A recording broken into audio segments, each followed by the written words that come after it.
नमस्ते एवरीवन, मैं हूं दीप्ति देसवाल और आज हम जो पोजेस करने जा रहे हैं वो आपकी लोअर बैक को स्ट्रॉन्ग बनाएगा, आपकी स्पाइन को डिकम्प्रेस करते हुए आपको इंस्टेंट रिलीफ दिलाएगा। तो आ जाइए अपने मैट पे, शुरू करते हैं अपना आज का अभ्यास। सबसे पहले करेंगे हम वार्म अप ताकि हमारी स्पाइन हमारे आगे वाले वर्कआउट के लिए रेडी हो जाए। दोनों हाथों को इस तरीके से मैट पे लेके आइए। हमारी जो रिस्ट है वो शोल्डर के बिल्कुल नीचे होनी चाहिए। दोनों पैरों में शोल्डर के जितना गैप, हमारे नी जो है वो हमारे हिप्स के नीचे रहेंगे। मार्जारी आसन का अभ्यास हम करेंगे।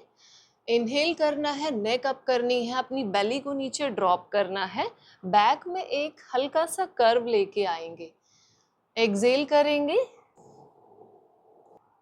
अपनी बैक को ऊपर उठाइए, चिन को लॉक कर दीजिए नेक को नीचे ले जाते हुए। Again inhale and Excel.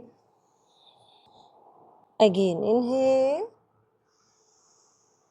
and exhale. One more time. Inhale and exhale. आ जाएंगे वापस।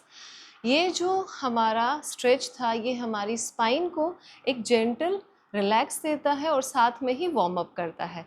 आइए शुरू करते हैं हमारे मेन वर्कआउट के साथ। अपने मेन पोज पे आते हैं। दोनों हाथों को इस तरीके से सामने टिका दीजिए। मैट पे आ जाएंगे। हमारी जो एल्बोज हैं वो शोल्डर्स के नीचे आ जाएं।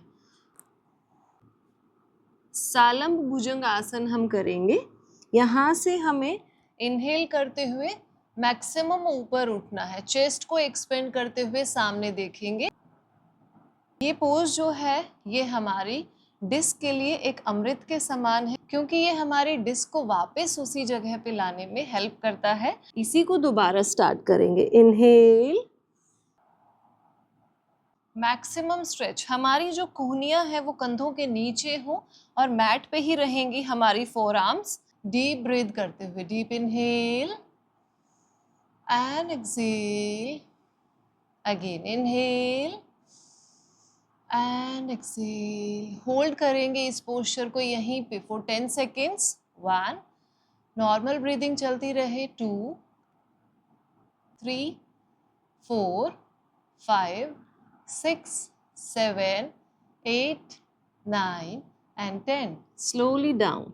अपनी एल्बोज को इस तरीके से मैट पे लाते हुए अपनी पाम्स का एक स्टैंड बनाएंगे। उसके ऊपर अपनी चिन को टिका दीजिए।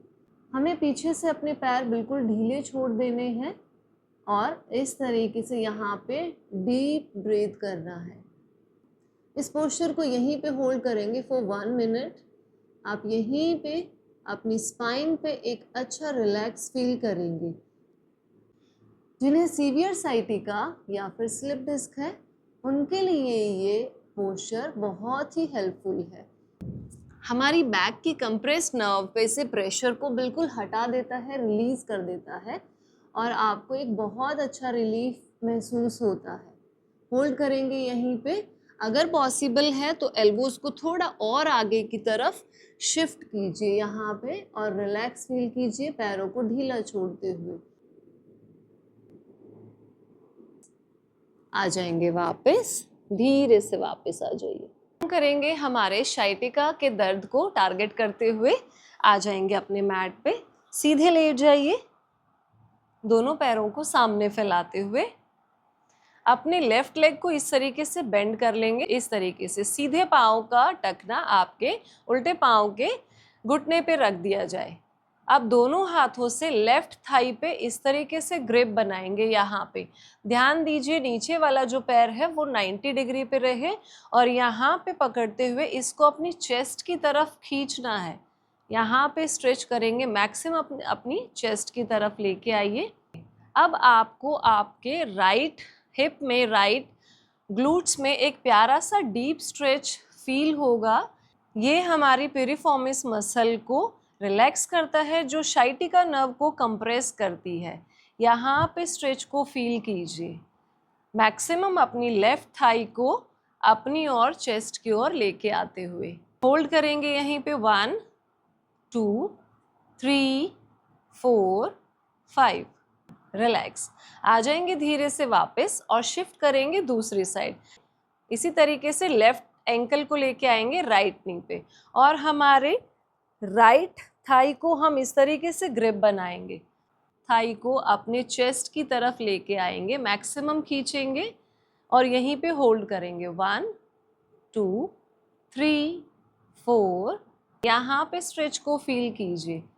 8 9 10 एंड रिलैक्स। धीरे से आ जाएंगे वापस। हम हमारी लोअर बैक को स्ट्रेंथन करने के लिए, इसको स्ट्रेंथ देने के लिए आ जाएंगे अपने मैट पे। दोनों पैरों को सामने फैला दीजिए। अब धीरे से दोनों घुटनों को इस तरीके से मोड़ देंगे। इनहेल करते हुए मैक्सिमम अपने हिप्स को ऊपर उठाना है। यहाँ पे अपने कोर को एंगेज करना है, ग्लूट्स को एंगेज करना है, स्क्वीज करके रखेंगे और यहीं पे होल्ड करते हुए 5 सेकेंड्स होल्ड करेंगे नॉर्मल ब्रीदिंग के साथ। 1, मैक्सिमम लिफ्ट कीजिए अपने हिप्स को। 2 3 4 5, स्लोली डाउन। इनहेल करेंगे again, lift your hips up, maximum hold it here. 1 2 3, normal breathing के साथ 4 एंड 5। धीरे से आएंगे नीचे। ये आपकी बैक को स्ट्रॉन्ग बनाने के लिए और प्रेशर को रिलीज करने के लिए बहुत अच्छी प्रैक्टिस है। धीरे से आ जाएंगे वापस। अब बहुत ज़रूरी बात, योगा करते वक्त हमें कुछ चीज़ों का ध्यान रखना है जो हमें नहीं करनी है, जिसकी वजह से हमारा जो बैक पेन है वो कम होने की बजाय बढ़ जाता है। सबसे पहला, फॉरवर्ड बेंडिंग नहीं करनी है। अगर आपको स्लिप डिस्क है तो आपको फॉरवर्ड बेंडिंग बिल्कुल नहीं करनी है, जैसे कि पश्चिमोत्तानासन, उत्तानासन, उन्हें अवॉइड कीजिए, उन्हें आप ना ही करें। दूसरा है, आप ओवर स्ट्रेच ना करें। जिस भी आसन में अगर आपको ज़्यादा अचानक से तेज़ दर्द हो रहा है तो तुरंत उसे वहीं पे रोक दीजिए, आगे स्ट्रेच ना कीजिए, क्योंकि योग हमें सिखाता है हमारी बॉडी को सुने। हम अपनी बॉडी जितना अलाउ करें उसके अकॉर्डिंग ही एक्ट करें, ना कि उसको एक्सट्रीमली पुश कर दें। बहुत ज़्यादा स्ट्रेच नहीं देना है, बॉडी की सुननी है। तीसरी चीज़ है, झटका ना आने दें। जब भी हम कोई पोज कर रहे हैं, कोई आसन, कोई अभ्यास कर रहे हैं, उसमें आते और जाते वक्त झटके से ना जाएं, ना ही आए। बहुत ही स्मूथली हम आराम से धीरे से उस पोस्चर में जाएं और धीरे धीरे ही वापस आएं, ना कि झटके के साथ। तो इन कुछ बातों का ध्यान रखिए। आपका बैक पेन डेफिनेटली कम होगा, उसमें आपको रिलीफ मिलेगा। और इसी तरह की इंफॉर्मेटिव वीडियोस के लिए मुझे फॉलो करें। नमस्ते।